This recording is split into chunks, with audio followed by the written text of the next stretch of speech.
perkenalkan nama saya Afdal dengan NIM 22006002, mahasiswa Departemen Bimbingan dan Konseling. Di sini saya akan mencoba untuk menjelaskan materi terkait aum umum atau alat ungkap masalah umum. Nah, untuk lebih lanjutnya, yuk simak video berikut. A. Pengertian, tujuan, dan penggunaan aum umum. Alat ungkap masalah umum atau aum umum adalah salah satu metode atau teknik yang digunakan dalam bimbingan dan konseling untuk membantu konselor dan klien dalam mengidentifikasi dan memahami masalah yang dihadapi oleh klien tersebut. Nah, ada tujuannya yaitu untuk memberikan cara yang sistematis untuk membantu konselor memahami masalah klien secara lebih mendalam dan menyediakan informasi yang berguna untuk merancang strategi intervensi yang efektif. Penggunaan aum umum dalam bidang bimbingan dan konseling dapat berbeda-beda tergantung pada jenis alat yang digunakan dalam masalah yang dihadapi oleh klien.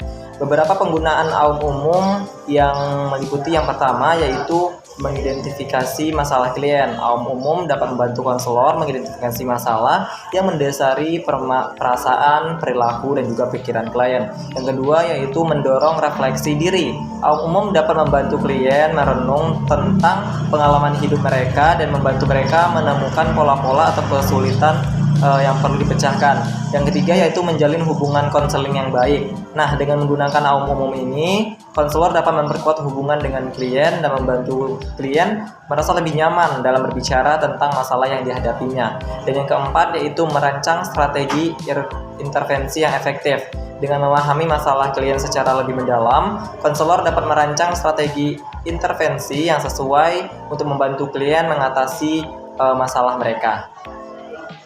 B. Latar belakang dan pengelompokan masalah. Pengelompokan masalah dalam aum umum dalam bidang bimbingan dan konseling memiliki latar belakang yang berkaitan dengan kebutuhan untuk memperjelas dan mengorganisasi masalah yang dihadapi oleh klien. Dalam praktek bimbingan dan konseling, konselor sering dihadapkan pada klien yang memiliki berbagai macam masalah. Terkadang masalah tersebut saling berkaitan dan mempengaruhi satu sama lain.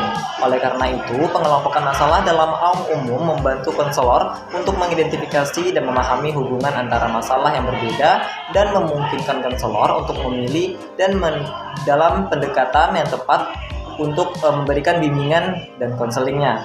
Selanjutnya yaitu pengelompokan masalah dalam aum umum juga didasarkan pada teori-teori psikologi yang memandang bahwa masalah individu dapat dikategorikan ke dalam berbagai jenis yang berbeda.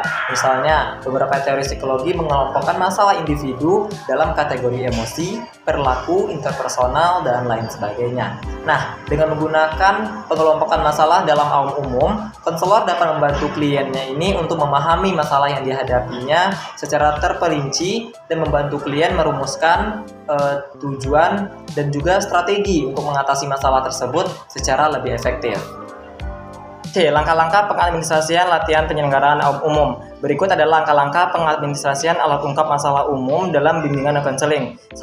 Identifikasi masalah klien. Konselor perlu memperoleh pemahaman yang jelas tentang masalah yang dihadapi oleh klien, serta memilih aum umum yang tepat, dan konselor dapat memperoleh informasi melalui observasi dan juga wawancara. Yang kedua, pilih aum umum yang tepat. Setelah mengidentifikasi masalah, tentunya menentukan aum umum yang paling tepat untuk membantu memecahkan masalah yang dihadapi oleh klien. Yang ketiga, yaitu klarifikasi tujuan. Konselor perlu menjelaskan penggunaan aum umum sebelum memulai prosedur administrasinya dan membantu agar biar lebih nyaman. Yang keempatnya yaitu administrasi aum umum. Setelah klien memahami tujuan dan prosedur aum umum yang dipilih, prosedur administrasi yang berbeda-beda tergantung aum umum yang digunakan. Yang kelima yaitu analisis hasil. Setelah menentukannya, dapat memahami arti dari setelah melihat data-data yang diberikan. Yang keenam yaitu memberikan umpan balik. Setelah menganalisisnya, konselor perlu memberikan umpan balik kepada klien untuk membantu memusatkan tindak lanjut serta membantu menjelaskan pemberian dukungan dalam bimbingan dan konseling tersebut. Baik, demikian penyampaian materi dari saya. Mohon maaf bila ada kekurangan dalam tutur kata. Wabillahi taufiq wal hidayah. Wassalamualaikum warahmatullahi wabarakatuh.